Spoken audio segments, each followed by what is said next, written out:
வாராகி வாராகி பற்றி நம்மளுடைய பதிவுகளில் நம்ம பார்த்துருக்கோம். வாராகியே எந்த நாளில் நம்ம பூஜை பண்ணணும் அப்படின்னு நம்ம பார்த்துருக்கோம்.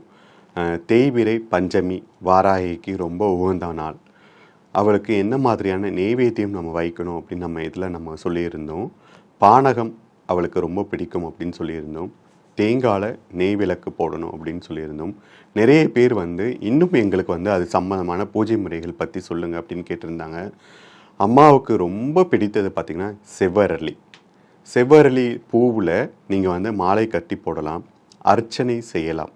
அது இல்லாமல் மாதுளம் ரொம்ப பிடித்தமானது, செங்கரும்பு ரொம்ப பிடித்தமானது. நீங்கள் வாராகி பூஜை செய்யும்போது நீங்கள் செய்ய வேண்டிய விஷயம் என்ன அப்படின்னு பார்த்தீங்கன்னா, நீங்கள் அம்மாவுக்கு ரொம்ப பிடித்தமான விஷயங்களை, அதாவது பூஜை பொருட்களை பயன்படுத்தி அவங்கள பூஜை செய்யும்போது கண்டிப்பாக உங்களுக்கு மிகப்பெரிய நற்பலன்கள் கிடைக்கும். அது இல்லாமல் நிறைய பேர் இன்னமும் நிறைய பேருக்கு அந்த கேள்வி எழுந்துக்கிட்டே இருக்குது. நாங்கள் வீட்டில் வாராகி விக்கிரகம் வைத்து பூஜை பண்ணலாமா, நாங்கள் வீட்டில் வாராகி படம் வைத்து பூஜை பண்ணலாமா அப்படின்றது. எல்லா இறைவனும் எல்லாருக்காகவும் தான். இந்த இறைவனை வைக்கலாம், இந்த இறைவனை வைக்கக்கூடாது அப்படிலாம் சொல்லவே இல்லை. அந்தந்த முறைகளை நாம் சரியாக பின்பற்றணும்.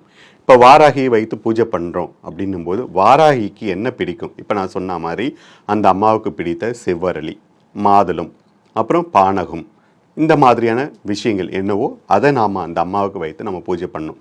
அது நம்ம வீட்டில் நிறைய படங்கள் இருந்தாலும் நாம் குறிப்பிட்ட ஒரு கடவுளை நம்ம நம்மளுடைய இஷ்ட கடவுளாக தேர்ந்தெடுத்து நம்ம வைத்து பூஜை பண்ணுவோம். அந்த கடவுளுக்கு என்ன பிடிக்குமோ, அந்த கடவுளுக்கு என்ன மாதிரியான பூஜை செய்தால் பிடிக்குமோ அதை நாம் செய்யும்போது நமக்கு பிடித்தமானதை அவர்கள் செய்து தருவாங்க.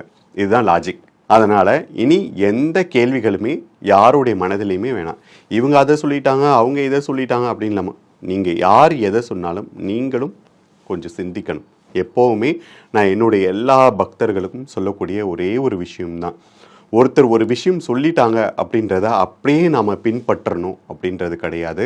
நமக்கு அதில் எதெல்லாம் சாத்தியம், நமக்கு அதில் எதெல்லாம் சாத்தியம் இல்லை அப்படின்றத நாம் புரிந்து கொண்டு அது செய்தாலுமே போதுமானது.